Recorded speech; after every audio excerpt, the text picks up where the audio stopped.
Hey there, folks. Good to see you. Come back. You're glad to see you're back here with Eric Owens Art, and we're gonna carve a cowboy today. No big surprise. You know how much I love carving cowboys, and so these are gonna be a little bit different. I did the original one here back in 2018, so it's been about 7 years since I did this, and I really like him. Every time I bring him out for a show, or I bring him out for show and tell, or whatever, a lot of people say they really like this cowboy, so I decided we were going to make him again.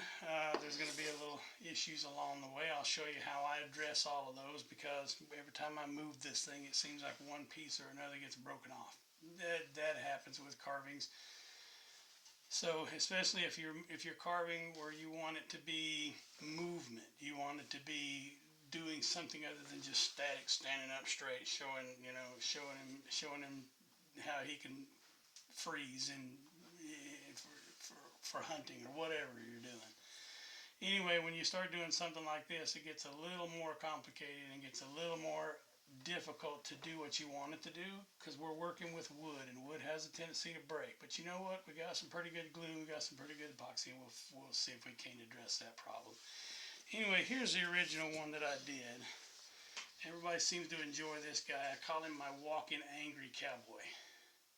I like this guy because his look to his face. Let me see if I can get him up there so you see what he is.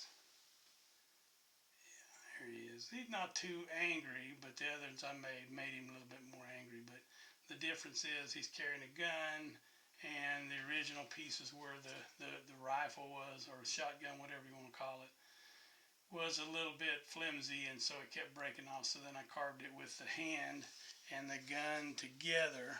That seemed to work a little bit better. Here's the second one of those I did. It's a little bit different. Still got this. Let me show you this one over here. The base here is one piece here, and then another piece here that's indented. I took about a quarter inch off of there right there, and then I wood burned it so it looks like a hardwood floor, and then colored it and distressed it so it looked like that too.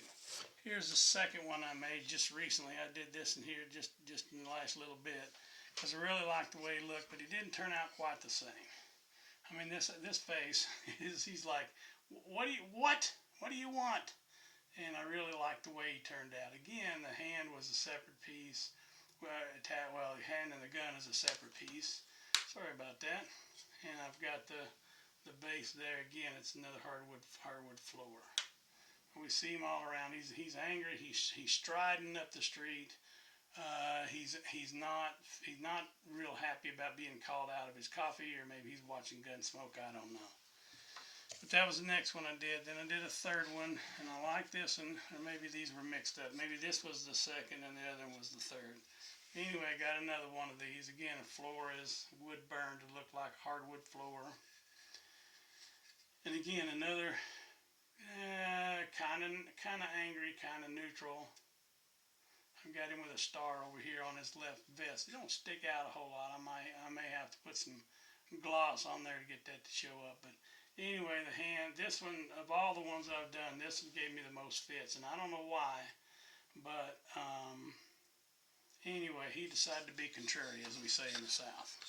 So then I did another one, and I finished him, but I didn't glue it all together, and I didn't put it together.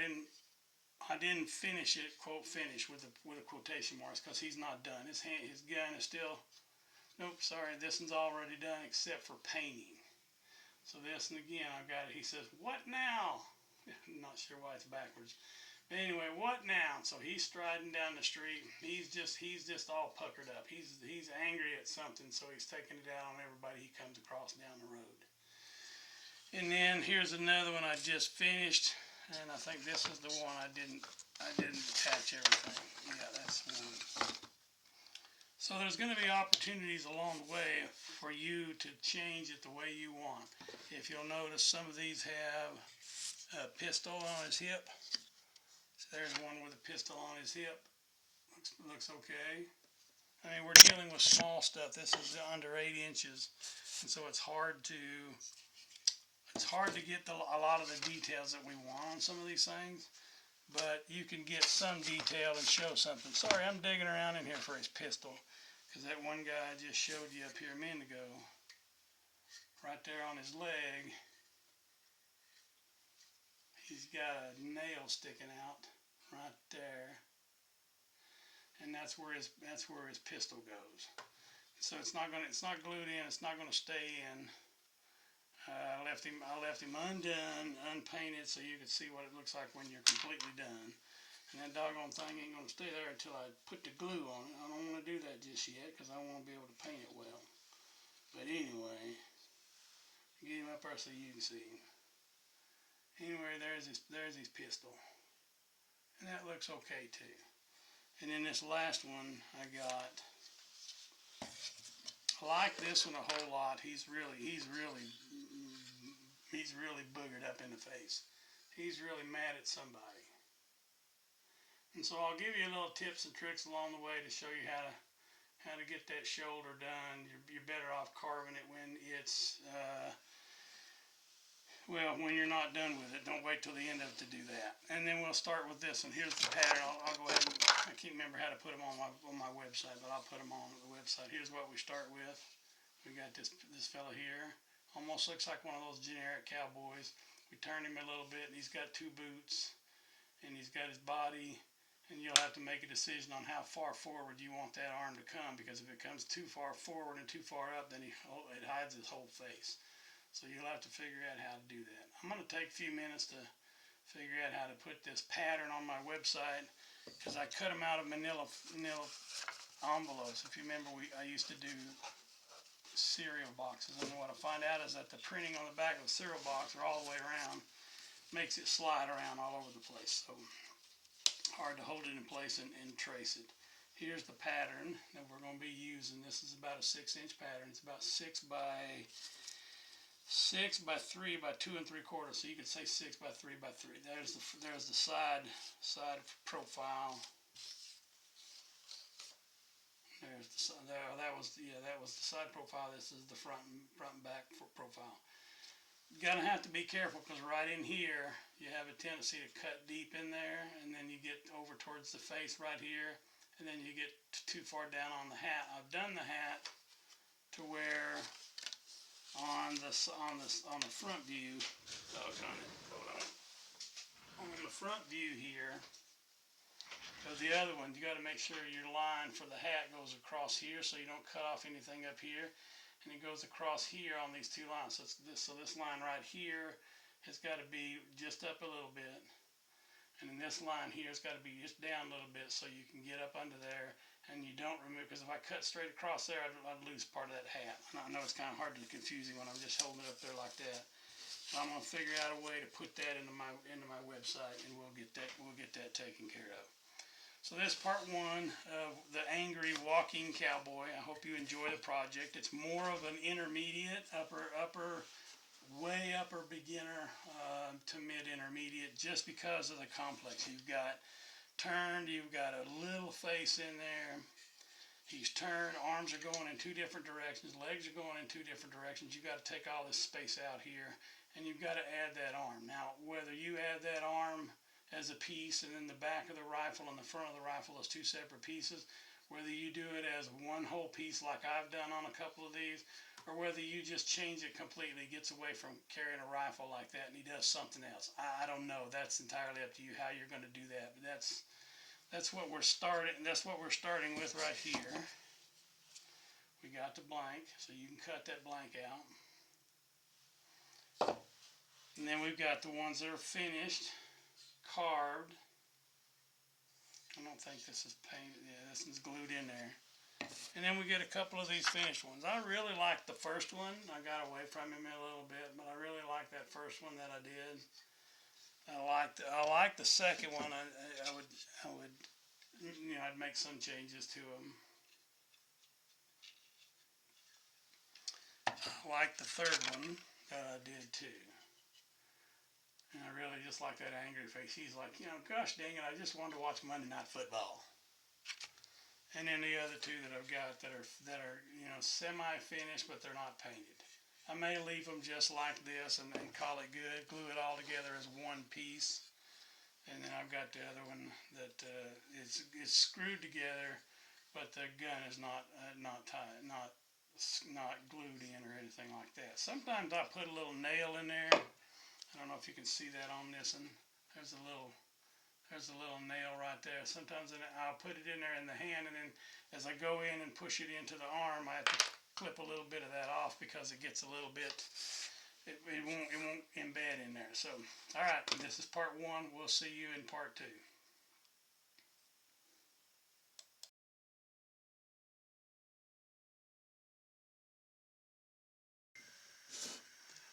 Back again. We're on part two. Let me mark that on there. Section one. We're on to section two. Okay. You took your pattern. You cut your cowboy out. Hopefully it worked right. Hopefully you're ready to go. I got a couple cut up right here. 3 if I figure that I can do this one without a head. I tell you, that might be a whole lot easier to do that rather than trying to get in there around that and fix the hand to this and that, whatever. Might be a little bit easier if you just added a head. But, you know, this is about finding your skill level, moving around within that skill level, and occasionally dipping your foot out of it. So if all you've been doing is straight stand-up cowboys, it's time to raise the bar. So once you raise that bar, once you're ready to go, there's things you got to remember. I'm going to use this one rather than this one, just because eyeballing, and I think I like this one a little bit better. Warning: make sure you know what you're cutting off, because you can't put it back on. And so with a lot of these guys, I've got left foot forward, right foot forward, left foot forward, left foot forward, right foot forward, and 1, 2, 3, 4, 5. I thought I had 6 of them. Anyway, it's an equal measure between left foot forward and right foot forward. So grab whichever one you want to use. And I want to take this one off, which means his left foot will be forward. This foot's going to be forward. That one's going to be off. So I'm going to cut this one off. I'm going to cut that one off. Make sure you don't cut them off the same side, because if you cut this guy off, he's only going to have, if you cut these two off, he's only got one leg to make it look right. I guess, I don't know, maybe you're better than I am and you can make that look right. Anyway, I'm taking this one off. And I'm taking this one off. And I'm marking that way because I have seen where people do it wrong, where you get that off. So, a lot of ways to cut that off. I brute force it and just take it off with a tool. You could come in here with a whizzer wheel and cut it off somewhere right up in there and remove all that down to a certain point. I don't know of any way of getting in here with a bandsaw, just cutting that one leg and not the other, because you're going to cut through all the way through. I don't know a way to do it with a scroll saw. So, you're better than I am. Good on you for being able to do that. I'm not going to. Okay, we're going to remember to wear a safety glove, and for those of you that are new to this or don't know much about it, I found a chart the other day that talked about safety gloves. What we really talk about, most of these gloves we have here, we get these, we get the other ones from Woodcraft or somewhere else, or the Cut Guy or whatever. Those are somewhere around A5.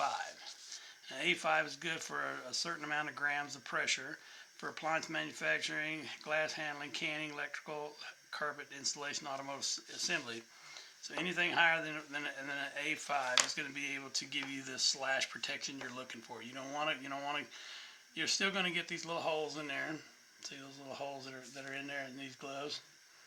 They do get cut. You got to watch out for that. This one's about ready at the end of his life, but I'm kind of attached to it, and I'm not ready to throw it away just yet. I got a bucket of them over there. A friend of mine named Phil brought me one the other day. This one is a medium PR1. I don't know what that means, but it was. He said it was an A9. Oh, there it is, right there. This is an A9. A9. That's according to this chart. This is the ANSI cut level chart. This is a cut resistant standards. Nothing's going to be cut proof, but it's going to be cut resistant. It means it's going to resist it as long as it can. This one's good for window manufacturing, meat processing, handling sharp blades, which is exactly what we're doing, is handling sharp blades. So make sure you are getting a glove that is at least A9 or A5 or better. I'm I'm looking forward to taking that for a trial run and seeing how well it works. My friend will enjoy the fact that I took it for a run after him. But anyway, make sure you have your protection. So all the way from whether you're doing woodworking or wood turning or whatever, make sure you have some kind of protection. Whatever protection is appropriate for what you're doing. I cut these out on the bandsaw. I cut one, and then I cut the other. And make sure when you cut this one, when you go to cut it, and you've cut this side out, when you flip over, there should be two surfaces that are flat there. And right now I got the foot and I've got the back of the hat. Those are ones that are fairly straight across when I go to cut it. So straight here, cut like that. Do not just take my word for it, or if you're going to cut the front, do not just take my word for it on how to do it. You better figure out how to do it with your bandsaw, because if you don't, you're going to have trouble. So what that means is that when I go to cut it and I flip this over, I'm flat here on the back and I'm flat on the front. There's no having to just hold it like that. Consequently, on the other side, it's flat as well. I don't have a lot of wiggle here up and down because it's flat here and flat here, both sides. So I'm going to use this one because I think it's going to give me a little bit more of what I'm looking for this. So I've marked off the legs I want to take off. I marked off the leg, the other leg I want to take off. Then the other thing you can do, and this is your choice, you choose whether you want to do one side or the other, whether you're going to start at the top or the bottom. I've always said, a lot of times said, I do the face first. And I used to do that. Anymore, I don't really care. I'm going to mark the middle straight line. So I've got my center line, like we always talk about doing your center line. Got that center line drawn. Drew it in with a pencil. I always like to come back with a marker. Face is going to be about this width, roughly. And so I'm going to draw that in there too. Lines up with the side of the hat. Okay, so right down there is where the width of the face is going to be. So roughly, the rest of this is going to come off to a degree. I like to scratch in a few more lines, and because I have very little room right here for a face, I don't have a lot of room in there. I want to create as much room as I can, so I'm going to move this hat line, this brim, up a little bit more, so that I got a fairly decent brim right here. Same thing on the other side. Make sure these lines match as much as I can. Not always going to match up perfectly, but that's alright. We're carvers and we can make this work. Somewhere in this hat, I like this kind of hat. Let me show you what kind of hat I like. This cowboy here, he's got a fairly wide hat to him, but he's got a lot of this upsweep to him around the brim. I like that look. I'm not sure how historical it is. I know cowboys had a lot of hats back in the old days. And a lot of them had a wide brim to protect them from the elements. Once you start curling them up, you don't protect as much. So, it's just a personal preference. I like that, and so I'm gonna adjust to that. I'm gonna go right here in the middle, center line. I'm gonna take about a ½ inch and follow that line about a ½ inch that way. That's gonna be the front of the hat. I've done a lot of these hats now, folks, so I can make a hat look pretty doggone good for the most part. I'm not perfect at all, but I'm just going to give it some kind of freehand drawing. So he's got a hat looks like that. So you do whatever hat you want. I'm not telling you what kind of hat to do. I'm just saying drawing in a few lines means I know exactly where I'm going to be. Over here is going to be his arm. So I'm going to draw it with a pencil because I'm going to have him walking. Here's the top of the shoulder. I'm going to have him walking back here with this elbow. Carving somewhat like that. This is going to be the hand, and this is still flexible enough that I can tuck that in the pocket. I can have him holding something. I can have his hand clenched. I can have his hand open, but at this point I could do whatever I wanted to. This is the one you're going to run into where you got a whole lot of decisions to make, where the shoulder goes, and then how far you drop that elbow. Because this elbow right here, if I drew a straight line over there, and I wanted those elbows to match, I don't have to. So when I've got my arm pinned back here like I'm reaching for a holster, and I got my other arm forward holding the rifle. I got a whole lot of room to do that, but I want to make sure that those elbows kind of come to the same spot roughly. You can drop them, you can bring them out a little bit more, you can make them fatter, you can move them back and forth here. I'm gonna just kind of draw that in. And I can tell you from experience, the more that you cock this arm, the harder it is, that angle of that arm right there, harder it is to get a gun up under that hat. You get this part right here cocked a little bit more like this, then you can fit a gun in there and it fits up under that hat. Just saying, you do whatever you think you need to do. Alright, I got my glove here somewhere, and I got some thumb guard somewhere. I think I might have lost it or thrown it away or whatever, but give me a second, I'll see if I can find my thumb guard right there. Kind of blends in together with my stuff. If you've watched me a little bit, you know that I take these rubber gloves, rubber garden gloves, cut the fingers off of them and wrap them in vet wrap. Problem with that is I'm running into trouble with grip, and so as I get older my grip is not so good. You can see I played around with putting some fabric paint on here that'll give it a little more grip. It doesn't. So I'm experimenting with ways to take the gloves and just wrap them in these rubber things and give it maybe 1 or 2 layers, and that way it protects myself, because I've known too many of us get cut, and simply because the gloves just don't match up to standards. So I'm going to take out a couple of tools. This is what I'm going to start with. You start with whatever tool you're more comfortable with, but I'm going to start with a V-tool. This one is a Drake, and this is one of my oldest Drakes. I love this tool for the main reason I rarely have to sharpen it. I strop it and it just keeps going and going and going. I like to have a gouge of some sort, a big enough gouge. These flex cut gouges are big enough and flexible enough to be able to do that. If you can see that flex, you can't hardly see that straight up and down. That's what I like about the flex cuts. And then I got several tools that I'm looking at and I'm using them, and this is one I picked up this summer from Beaver State blades. It's pretty good. I really like that. Either way, anyway, I'm not here to promote somebody else's tool. They do a good job of doing that. Going right down the middle of the leg, I'm going to separate these 2 legs because I'm going to take this one off. So I gotta just cut. It's going to go much deeper, so I'm not going to worry about getting it perfectly aligned. I just want to separate these 2. And so one of the ways to do that is, just hog it out. Start taking out these things, and like I said about grip, when I'm holding this wood, it's hard sometimes to hold on to it with the fingers I've got. If you follow me long enough, you know I've had an industrial accident or hand accident some time ago, a long time ago, and I lost the middle finger, and I lost part of the thumb. Thumb's not long enough to bend, so just one of those things you're going to want to have to watch out for, because it can be dangerous, especially on the table saw, bandsaw, any whirling, turning tool. I reached out and got another Drake tool because I love this one. These 2 tools are 2 of the oldest tools I've got. I like them because they'll just cut and cut and cut and cut, and I don't have to worry too much about having to strop them all the time because they do retain their sharpness. So, not sure if you want to sit here and watch me remove a lot of wood in a hogging fashion.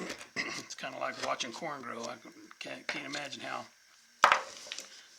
interesting that is.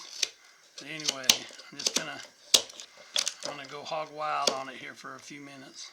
Feel free to turn the sound off so you don't have to listen to me or whatever, but I'm just cutting out wood here. I'm just trying to take it all off. And so a lot of different ways to do that. Start at one end, work the way to the other, start in the middle and get it out of the way. It's up to you.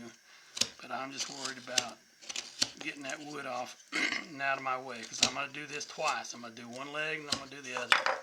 So it really doesn't matter which one I use. Sometimes I use a gouge, and I'll come in here with a big old gouge and make some deep cuts, because all this stuff I'm playing around with now is coming off.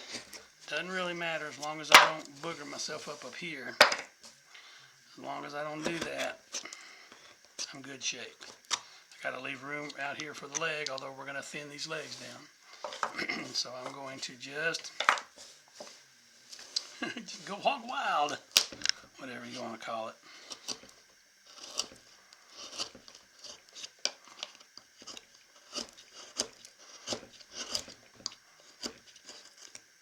This is an extra sharp blade. I just took a minute to sharpen my tools the other day, and I can't encourage you enough to sharpen your tools. I really get concerned when I see people carving with dull tools, because you know what that's going to do. It's going to hurt them.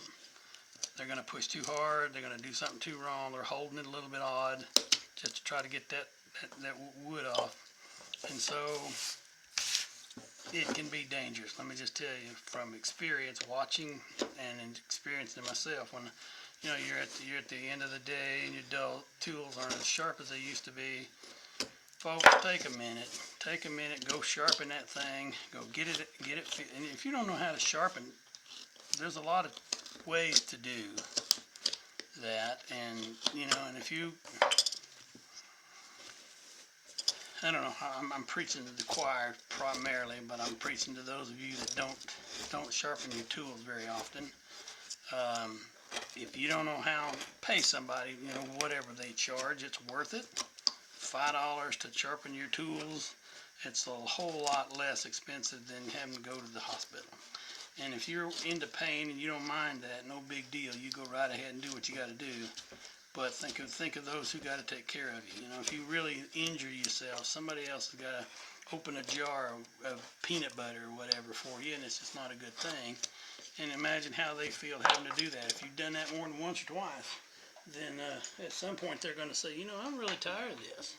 I'm tired of you not considering somebody else. So, okay, enough of that. I'll shut up. I switched to a bigger stew by number 3, is it? Yep, number 3, because it takes off more at a time. It's a wider blade. It's a 3/4 inch blade as opposed to a 3/8 blade. So I'll leave these tools out here, not because I'm advertising for somebody, but I do like the tools. And everybody here, the Drakes, I know personally. I've met Bonnie many times. I have met the son, David, I think his name is. Ashley and Livy from Badger State Blades. I've met them and talked to them this summer. Flex Cut, I've had a relationship with Flex Cut for 15, almost 20 years. I like their tools, and I always promote them for my beginners, because if you're into carving and you don't know what you want to do, you buy a couple of tools. You got to make sure they're going to work, and you got to make sure they'll stand behind you. And so these kind of tools I know work, and I know they are good for beginners, and they'll last you for a long time if you take care of them. If you don't, no tool will last you very long. Simple as that.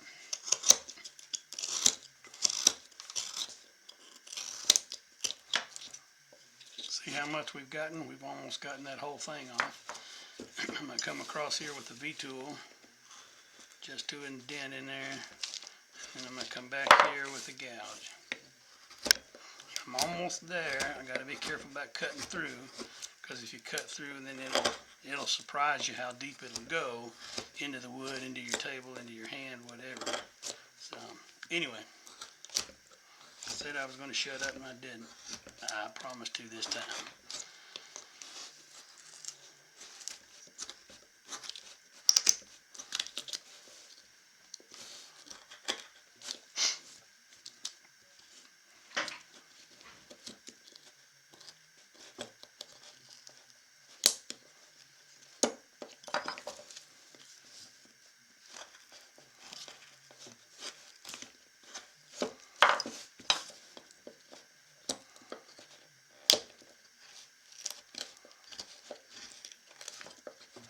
Ugly, because the creating process is ugly, but just like that, we got one leg off. We'll come over here and clean this up a little bit, not much, because I want to save some of that leg for his knee. And we're going to come over here and take that one off too. You don't need to watch me on that. It's been nearly 20 minutes on this one video, so I'll go ahead and stop that one, and we'll pick up on the next video. Go ahead and do that one. Now that you know how to do it, go ahead and take that leg off. And then what we'll do is we'll start off then with the head, and we'll make sure that we got what we need on that head. Alright, I'll see you in the next video.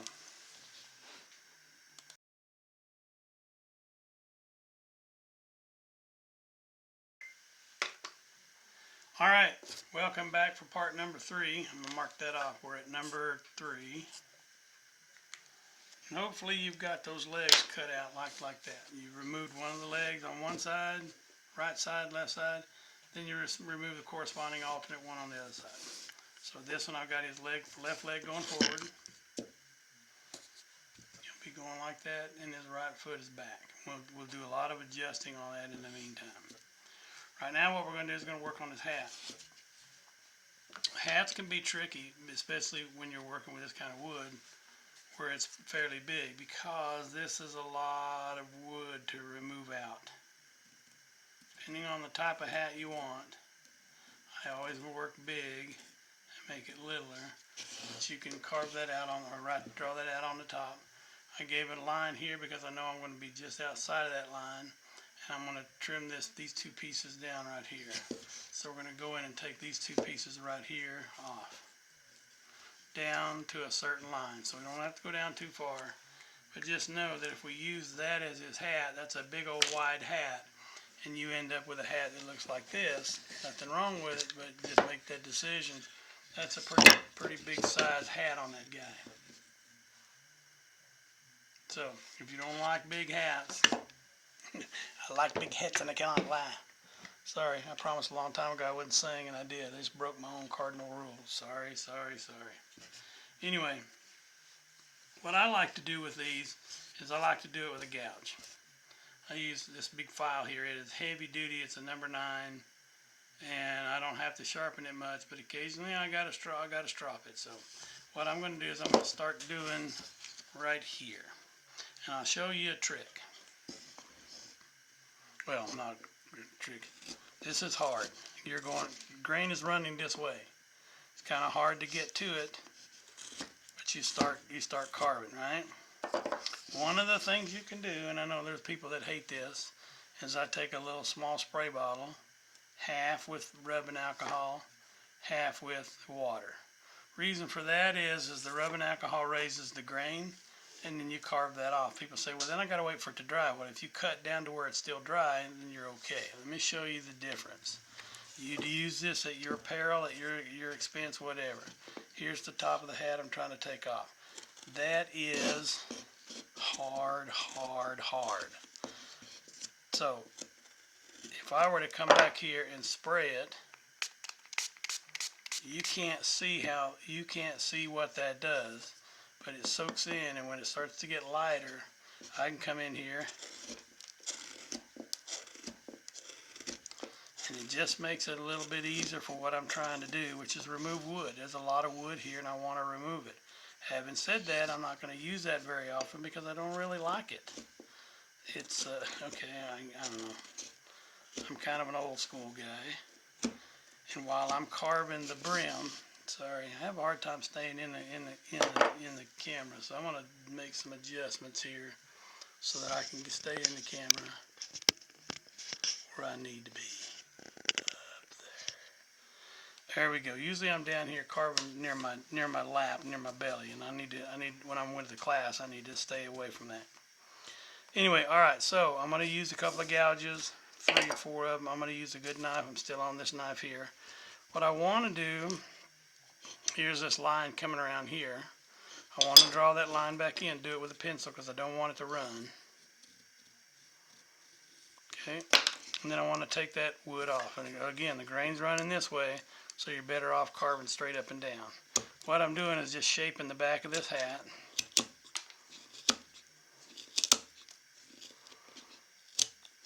So that I kind of know how close I can get over here on the brim. Because this brim, I like an upturned brim. I'm just an old-fashioned guy that way because that's what I grew up with.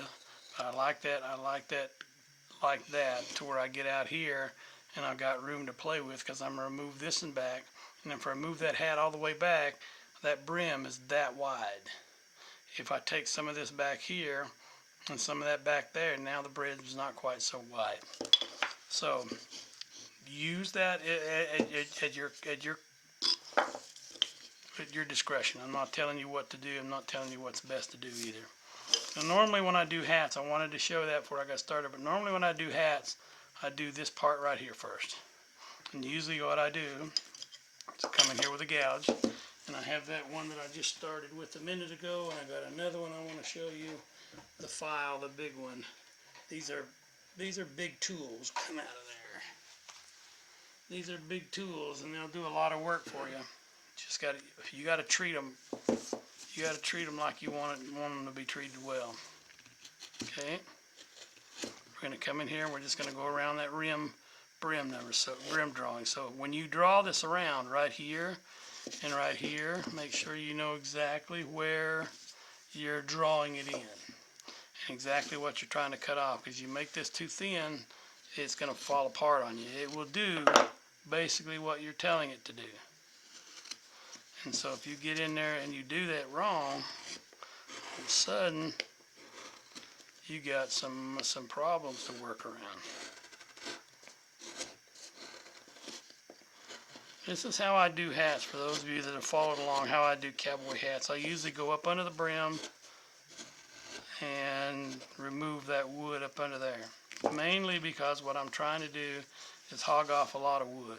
So with the V tool, I can do one side and measure the other because it's fairly consistent on both sides. I'll do that a while, then I'll come in here and I'll make a gouge, or I'll make a stop cut right in that groove.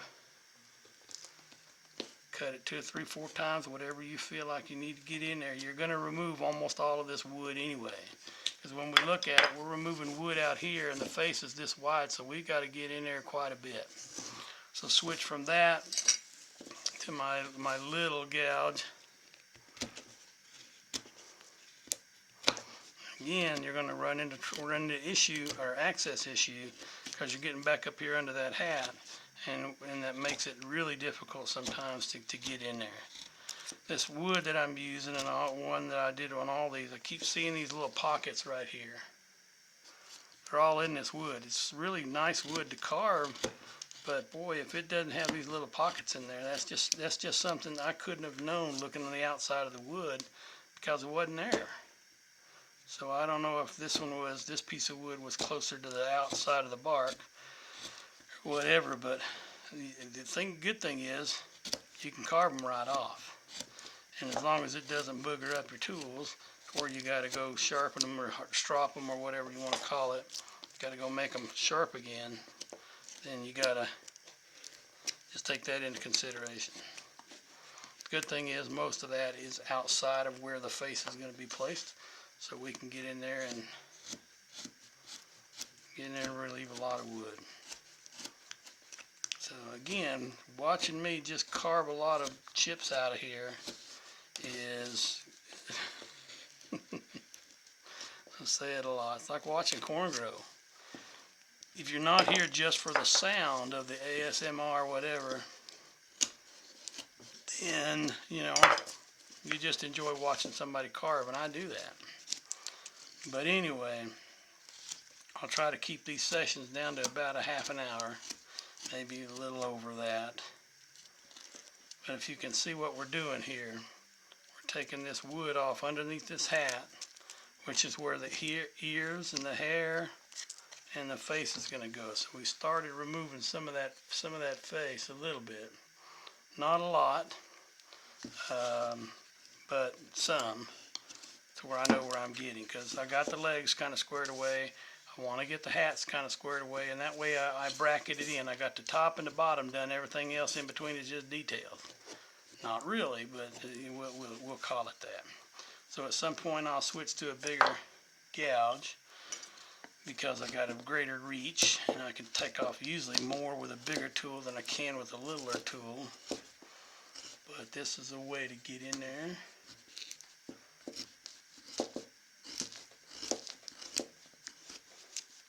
Switch back to the little one so we can cut all those chips off. Like I said, I carve a little differently than most of you, because most of you got all your fingers and toes.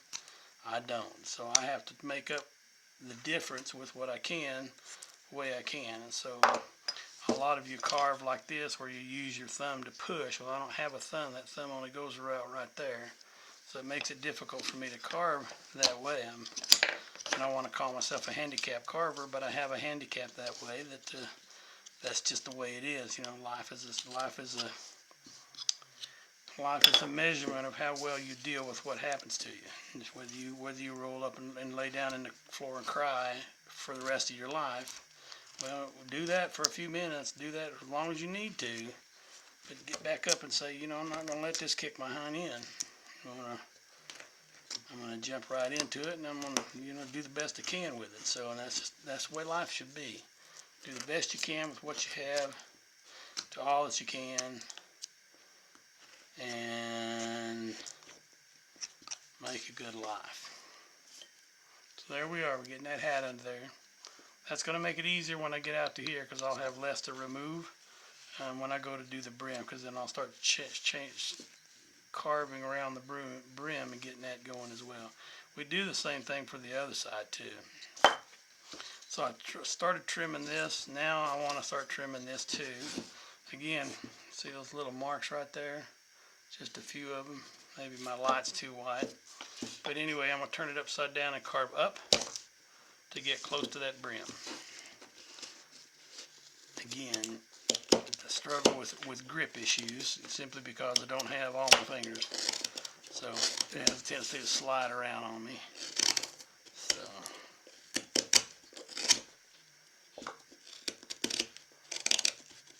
I'm carving out to that line that I drew in. So I want to follow as much as I can that line.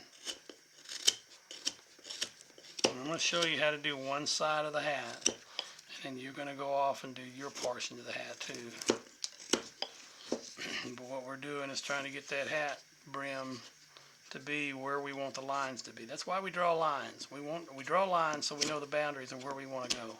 Because if you don't, unless you've done a lot, then you know you're kind of just having to eyeball it, and that's not necessarily the best way to do it. I have a video that I've seen several times by Gerald Sears, and those of you in the CCA know who he is. Gerald Sears is a great cowboy carver from Oklahoma, and I just love watching him and hearing him. He's got that southern voice that I really enjoy listening to because I grew up with him. Anyway, Gerald will say, after you've done about 10,000 of these things, you get an idea of where you're going. And I tell you, there's a lot of wisdom there. I try to listen to the old guys with gray hair and wrinkles, because you know they got some shit to tell you. And every once in a while, you just got to sit down and listen, because you can't be like a bulldog barreling through life and doing it your way. You might run up against a fence that's a little taller than you are, a little stronger than you are, and at that point you go, uh-oh, now what? So anyway, I ain't done 10,000 of these things. I don't know that I've done 1,000 of them, but I've done a lot of cowboys, and I love them. I grew up watching mostly farm boys, but I read Louis L'Amour books like crazy, and I enjoyed reading them, and I enjoyed learning about them because he was the real deal. And I enjoyed reading that wisdom. But there's a truth to be said about old guys and wisdom, and I would say it's old gals too. My granny was just a very, very intelligent woman, and not just intelligent as book smarts, because she certainly didn't go to much school, having been born in 1918, but she knew people. She knew how to make you feel good when you felt bad, and she knew how to make you feel better when you felt good. So a lot of people are that way. A lot of our older people, we're losing them too fast, unfortunately. But anyway, we got their memories, and that's better than not having anything. So I miss my granny. She was a good one. I got a picture of me sitting on the bed. Sorry, I'm off camera again. Sitting on the bed the week that she died, and I got to go visit her before she passed away. That was nice. I mean, one thing to go say goodbye afterwards. It's better for me, in my opinion, is to say goodbye before that gets late in the day or whatever. So anyway, all right. So we're doing what we said we was gonna do. Trimming that hat around, setting in that brim. Right now it's a wide brim, and we're gonna curl that brim in some because we got to take some of this out. It's the same tool that does that. So whatever does this too.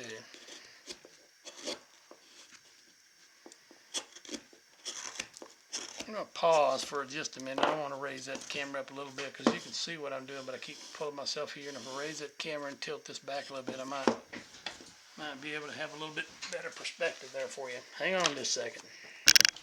Always changing parameters.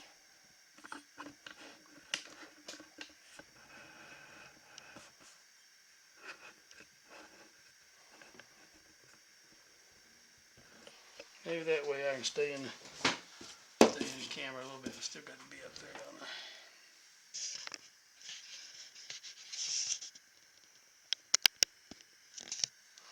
Alrighty then, we'll see how this goes a little bit better. I think it's a better view. We'll try it. Always trying new things every time I set these cameras up and try to film something. See, we're doing that with that big gouge. Doesn't matter whether I do it with the other gouge or the little gouge or whatever. I like doing it. What do I do with it? I guess I put it back.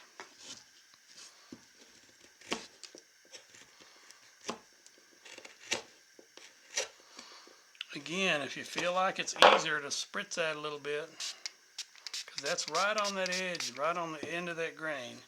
We got to deal with grain in 3 different ways. We can go with the grain, which is what we do when we carve here. We can go across the grain, which is what I'm doing when I go across the grain this way. So with the grain, across the grain, and then I go against the grain, and that's what I'm doing up here. Grain's coming out here at the top, and so I'm at the very end of that grain, and it just gets harder and harder sometimes. Of course, maybe I'm getting older, I don't know. I told somebody the other day I want to put this aging thing in reverse, because it's not only affecting me, it's affecting all the people I've been watching and hanging out with and enjoying for years. They're aging too. And is there any way to put this in backwards and make it go in reverse? I don't know. Some of these people advertise stuff on TV that makes you go, Now, if that did what they said it would, maybe I might give it a shot. But the reality is, I don't know about truth in advertising, but sometimes I think what they say it's going to do, it ain't doing it. So, anyway, I should just shut up and carve.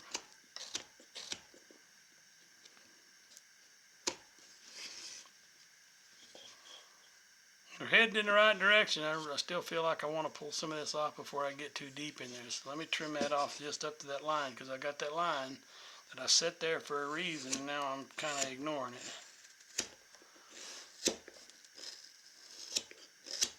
And I've got a fairly thick brim, so I can go down quite a bit. I don't necessarily want to go down that deep, but I do want to trim it back a little bit so that I don't have to worry about him having a hat on the top of his head that looks like he could take a bath in.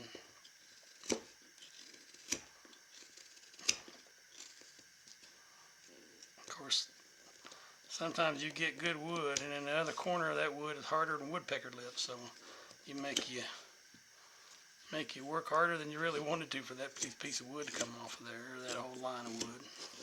But anyway, we'll come back here and trim a little bit more off of there, so we know where we're going.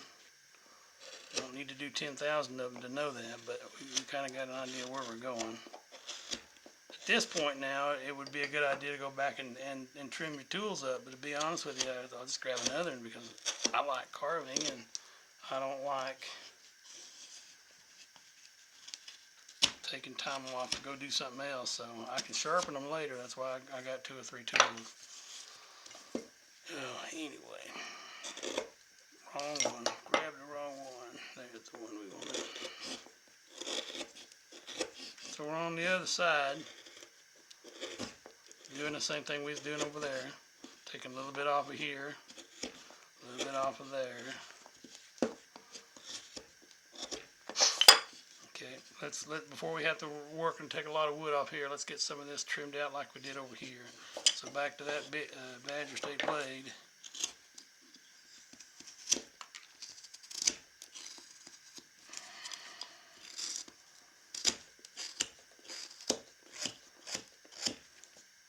This is their 1.5-inch blade. I think it's 1.5 inches. I got 3 of them. I got an 1.5 inch, 1 3/4, and a 2-inch. And I used this one because it's an 1 3/8, maybe 1.5 inches. I got 2 more, but they got longer handles. This one I like because it fits right in my hand. Those other 2 have more wood hanging out back here, and I don't want to cut that off because it's got their label on there. But anyway, pretty good tools. Get a chance to get a few. They come in handy. And they didn't pay me to do that. I bought tools from them, so I wanted to be unbiased. I didn't want somebody to say, well, they paid you and gave you tools and yada yada. No, I asked them not to, because there's other people that do tool reviews, and I've done a couple of those. One with Beavercraft. I can't remember who the other one was with. Probably FlexCut. Anyway. That's where we're going. Let's start working on that in a little bit. We're at about 24 minutes.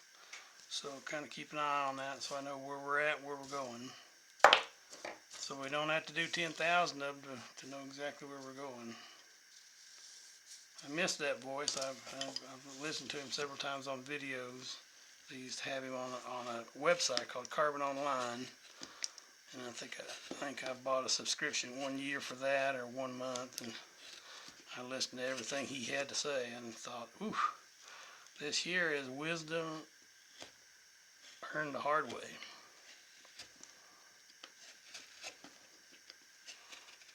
But then there's a number of people like that too.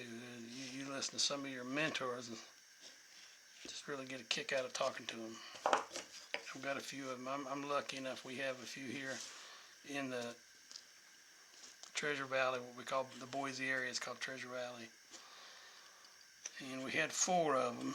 Ryan Olson, bless his heart, ditched us and went to Utah. They paid him more as a teacher than Idaho was willing to do it. So and family too. He's got family down there. We used to have Cleve Taylor and Gene Fuller and Vic Otto. Vic and Cleve still live in our area. Gene has moved to Nevada, be near family again. Vic's still here. Ryan's gone. So, all right. Anyway, you're just. Good thing you're not paying to sit in class and listen to me talk. But I do a lot of teaching. For those of you that pay attention, I do a lot of teaching here in the valley.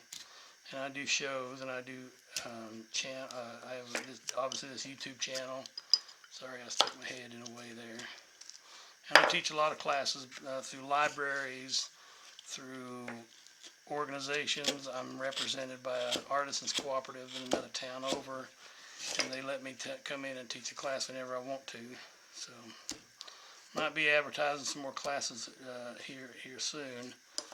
I also would love to travel and teach. I used to travel to Washington, Oregon and teach. Hadn't done that in a while and kind of missing it. But we'll teach whenever we get a chance. Obviously, I don't want to travel to Europe and teach. It's just too far to go for transporting your materials and all that. But I teach in a lot of places here in the U.S. If somebody wants to give me a call, reach out to me, PM me, send me an email, something like that. We'll talk about it. Maybe we can work it out. Maybe we can't. It'd be a lot easier to watch me carve if you're in person rather than me hiding it here in front of the camera where I got everything down here. Trying to remember that. Sorry, folks. I'm an old dog trying to learn new tricks.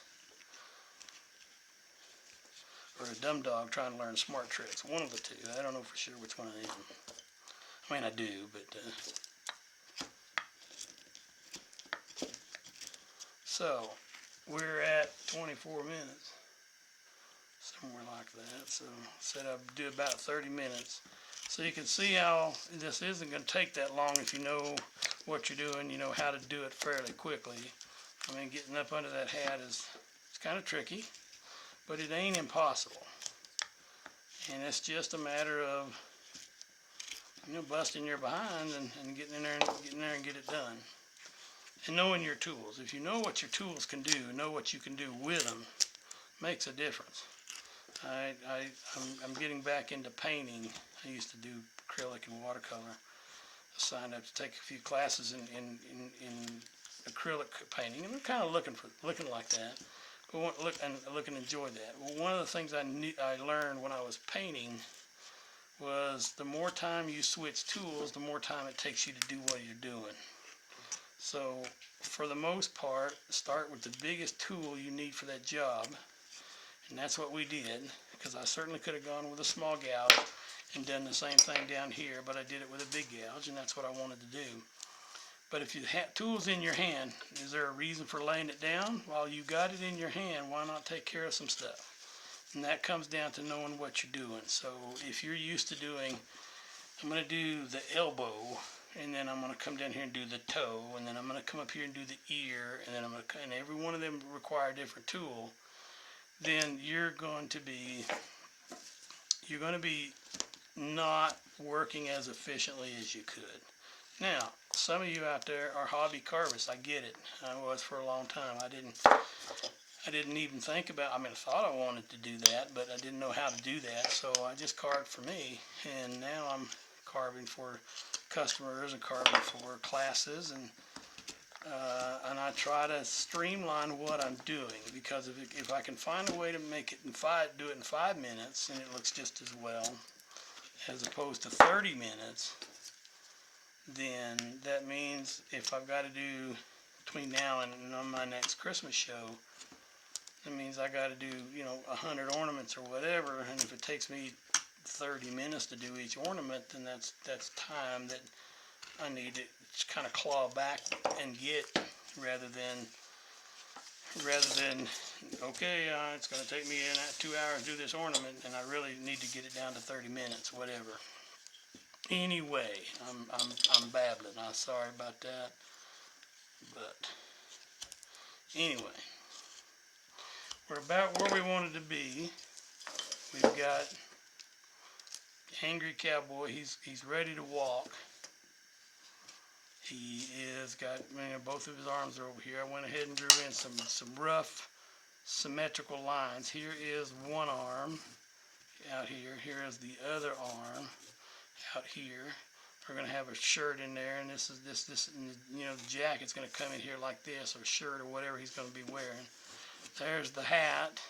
We've kind of drawn a little bit of the hat, but not much of it. We've kind of carved a little bit of it, but not much of it. So I'm just going to, for the next few minutes, just before we start something else, I'll just carve here on the hat. One of the things when I get to that point is I use this tool I've had for quite some time. I use the Dickens out of it. It's an OCCT. It is a very wide gouge. That's a 1-inch gouge, about a number 7, it says right there. This one is great because I can get back in here, and as long as it's sharp, I can trim the wood off the back of that hat. Now watch out, because if you take it off too much here, that cut goes under there, so the deeper you get down into that wood, the more likely is you're going to get to that edge that you don't want to get to. So make sure you know exactly where your knife's at, where it's going to go, and what are going to be the results of where you're going to put it. So too many people are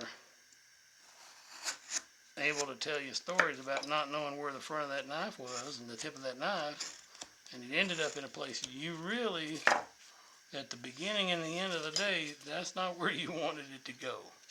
So again, I respect people. I got a good friend of mine, really good friend. He carves with no glove whatsoever. Now everything is flat plane. So when he carves like this. I'm holding it. Everything is behind the blade. There's no way to cut himself unless something slips.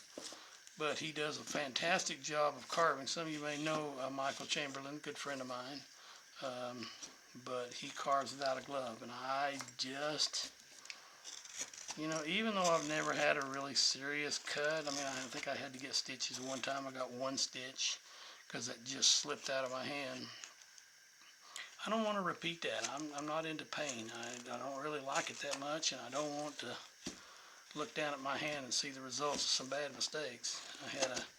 Like I mentioned, I had a table saw accident years ago. Still suffering from it as much as I can. I'm still learning from it because it's just another way for God to show me a different way of doing things.